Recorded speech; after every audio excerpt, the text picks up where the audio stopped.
ഈശോ മിശിഹായ്ക്ക് സ്തുതിയായിരിക്കട്ടെ. വളരെ നാളുകൾക്ക് ശേഷം വീണ്ടും പ്രയർ ടൈമിലൂടെ കർത്താവ് ഈ ശുശ്രൂഷയെ മുന്നോട്ട് കൊണ്ടുപോകുവാൻ ആഗ്രഹിക്കുന്നു. നമ്മൾ പ്രയർ ടൈം എന്ന് പറയുന്ന ചാനൽ കർത്താവ് തുടങ്ങി വെപ്പിച്ചത് കോവിഡിന് ഏകദേശം 8 മാസങ്ങൾക്ക് മുമ്പാണ്. അന്ന് കർത്താവിന് കൃത്യമായിട്ട് ഇതിനെക്കുറിച്ച് ഈ ചാനലിനെക്കുറിച്ച് കൃത്യമായിട്ടൊരു പദ്ധതി ഉണ്ടായിരുന്നു. അന്ന് നമ്മൾ തുടങ്ങുമ്പോൾ മാധ്യമങ്ങളുടെ വിശുദ്ധീകരണം, മാധ്യമങ്ങളിലൂടെ ഈശോയുടെ കാര്യങ്ങൾ, ഈശോയുടെ ദൈവവചനം അല്ലെങ്കിൽ ദൈവത്തിൻ്റെ കാര്യങ്ങൾ ധാരാളം ആളുകൾ കാണണം. അതായിരുന്നു നമ്മുടെ ഈ ഒരു ചാനൽ തുടങ്ങാനുണ്ടായിരുന്ന ലക്ഷ്യം. അന്ന് നമുക്ക് ആ ചാനലിനെക്കുറിച്ചോ അതിൻ്റെ ലക്ഷ്യത്തെക്കുറിച്ചോ ഒന്നും കൃത്യമായിട്ട് അറിയില്ല. ഈശോ തന്ന ഒരു പ്രാർത്ഥന, അതങ്ങനെ നമ്മൾ തുടങ്ങി വെച്ചു, പ്രാർത്ഥിച്ചു. പക്ഷേ ഏതാനും വീഡിയോസ് ചെയ്തതിന് ശേഷം ഈ വീഡിയോസിനെ കുറിച്ചൊരു സാക്ഷ്യം പറയേണ്ടി വന്നപ്പോൾ ആദ്യകാല കരിസ്മാറ്റിക് ഒരു പ്രശസ്തനായ ഒരു വൈദികനായിരുന്നു ഫാദർ വട്ടക്കളം അച്ഛൻ എന്ന് പറയുന്ന ഒരു അച്ഛന്. അപ്പോൾ അച്ഛൻ്റെ ശുശ്രൂഷയിൽ പങ്കെടുക്കുമ്പോഴാണ് ഈ സാക്ഷ്യം പറയുന്നത്. അപ്പോൾ അച്ഛൻ പറഞ്ഞു ഈ ചാനലിലൂടെ കർത്താവ് ലോകത്തിലെന്തോ ചെയ്യാൻ ആഗ്രഹിക്കുന്നു, എന്താണെന്നറിയില്ല എന്ന് പറഞ്ഞു. പക്ഷേ അന്ന് നമുക്കും അറിയില്ലായിരുന്നു. വീണ്ടും 8 മാസങ്ങൾക്ക് ശേഷമാണ് കോവിഡ് വന്നതും വചനങ്ങളും വിശുദ്ധ കുർബാനയും അങ്ങനെ കർത്താവിൻ്റെ കാര്യങ്ങൾ മുഴുവൻ, നമ്മുടെ സഭയുടെ എല്ലാ കാര്യങ്ങളും മാധ്യമങ്ങളിലൂടെയായി. അങ്ങനെ കർത്താവിൻ്റെ ആ ഒരു സന്ദേശം അവിടെ പൂർത്തീകരിക്കുന്ന ഒരു അനുഭവം നമ്മൾ കണ്ടു. വീണ്ടും കർത്താവ് നമ്മളെ ഈ ചാനലിലൂടെ ശക്തമായൊരു ശുശ്രൂഷയിലേക്കാണ് നയിക്കുന്നത്. വചനത്തിൻ്റെ ഒരു ശക്തി ഈ കാലഘട്ടത്തിൽ വെളിപ്പെടണം.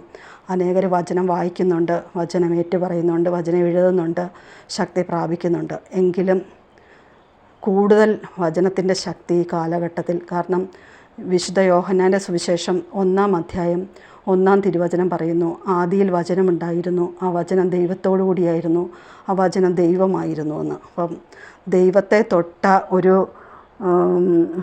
സാക്ഷ്യം നമ്മൾ വിശുദ്ധ ലൂക്കായുടെ സുവിശേഷം 8-ാം അധ്യായം 44-ാം തിരുവചനത്തിൽ നമ്മൾ ഇപ്രകാരം കാണുന്നു. യേശു ചോദിച്ചു, ആരാണ് എന്നെ സ്പർശിച്ചത്? ആരും മിണ്ടിയില്ല. അപ്പോൾ പത്രോസ് പറഞ്ഞു, ഗുരോ, ജനക്കൂട്ടം ചുറ്റും കൂടി നിന്നെ തിക്കുകയാണല്ലോ. യേശു പറഞ്ഞു, ആരോ എന്നെ സ്പർശിച്ചു, എന്നിൽ നിന്ന് ശക്തി നിർഗമിച്ചിരിക്കുന്നു എന്ന് ഞാൻ അറിയുന്നു. അപ്പം യേശുവിനെ സ്പർശിച്ചവർക്ക് യേശുവിൽ നിന്നും ശക്തി സ്വീകരിച്ച് അതൊരു രക്തസ്രാവക്കാരിയാണ്. വീണ്ടും നമ്മൾ ആ 44-ാം വചനം ഒന്നുകൂടെ കാണുകയാണ്. പിന്നിലൂടെ അവൻ്റെ വസ്ത്രത്തിൻ്റെ വിളുമ്പിൽ സ്പർശിച്ചു, തൽക്ഷണം അവളുടെ രക്തസ്രാവം നിലച്ചു. ഇതാണ് ആ ഒരു വചനത്തിൻ്റെ പിന്നിലെ ചരിത്രം. ആ രക്തസ്രാവക്കാരി സൗഖ്യം കിട്ടിയതാണ് ആ വചനത്തിൻ്റെ ശക്തി. അപ്പോൾ വചനം യേശുവിൻ്റെ ശക്തിയാണ് ആ രക്തസ്രാവക്കാരി സ്ത്രീക്ക് സൗഖ്യം കൊടുത്തതെങ്കിൽ അതേ ശക്തിയാണ് നമ്മുടെ വചനത്തിനുള്ളത്. ആ ശക്തി നമുക്ക് ഈ കാലഘട്ടത്തിൽ വെളിപ്പെടണം. അതിനുവേണ്ടിയാണ് നമ്മൾ രണ്ടാമത് ഈ ശുശ്രൂഷ വീണ്ടും കർത്താവ് ഈ ശുശ്രൂഷയെ മുന്നോട്ട് കൊണ്ടുപോകാനായിട്ട് ആഗ്രഹിക്കുന്നത്. അപ്പം നമുക്ക് ഓരോരുത്തർക്കും പ്രാർത്ഥിക്കാം. ഈ ശുശ്രൂഷ ആരെങ്കിലും ഒരാൾ കാണുകയാണെങ്കിൽ നമുക്ക് പ്രാർത്ഥിക്കാം, ഒന്നിച്ച് പ്രാർത്ഥിക്കാം. ഈ കാലഘട്ടത്തിൽ വചനത്തിൻ്റെ ശക്തി വെളിപ്പെടണം. പരിശുദ്ധാത്മാവിൻ്റെ ശക്തി ഈ കാലഘട്ടത്തിൽ ശക്തമായിട്ട് വെളിപ്പെടണം. നമ്മുടെ യുവത്വങ്ങൾ, കൗമാരങ്ങൾ, ബാല്യങ്ങൾ, ശൈശവങ്ങളൊക്കെ നമ്മൾ അനേകം മാതാപിതാക്കൾ ഉത്കണ്ഠാകുലരാണ്. അടുത്ത തലമുറ എങ്ങനെയായി പോകും, നശിച്ചു പോകുമോ എന്നുള്ള ഒരു ഭീതിയുണ്ട്. എന്നാൽ കർത്താവ് കൃത്യമായിട്ട് നമ്മളോട് പറയുകയാണ്, നമ്മളെക്കാൾ വിശുദ്ധരായ ഒരു തലമുറയെ കർത്താവ് ഉയർത്തെഴുന്നേൽപ്പിക്കും. നമുക്ക് ആ ഒരു വലിയ വിശ്വാസത്തോടെ, വലിയ ബോധ്യത്തോടെ കർത്താവ് അനുവദിക്കുന്നതിനനുസരിച്ച് നമ്മുടെ ഈ ശുശ്രൂഷ അനുദിനം കൊണ്ടുപോകാൻ പറ്റുവാണെങ്കിൽ, ഈശോ അനുവദിക്കുന്നെങ്കിൽ അങ്ങനെ പോകാം. അല്ലെങ്കിൽ കർത്താവ് അനുവദിക്കുന്ന ദിവസങ്ങളിലൊക്കെ നമുക്ക് വചനം എടുത്ത് ആ വചനത്തിൻ്റെ ശക്തി അയച്ച് നമുക്ക് പ്രാർത്ഥിക്കാം.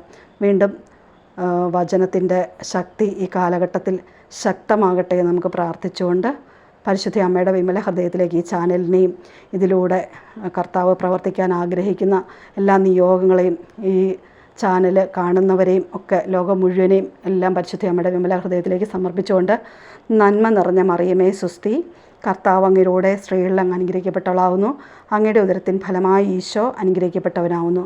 പരിശുദ്ധ മറിയമേ തമ്പുരാൻ്റെ അമ്മേ, പാപികളായ ഞങ്ങൾക്ക് വേണ്ടി ഇപ്പോഴും ഞങ്ങളുടെ മരണസമയത്തും തമ്പുരാനോട് അപേക്ഷിച്ചുകൊള്ളണമേ. ആമേൻ.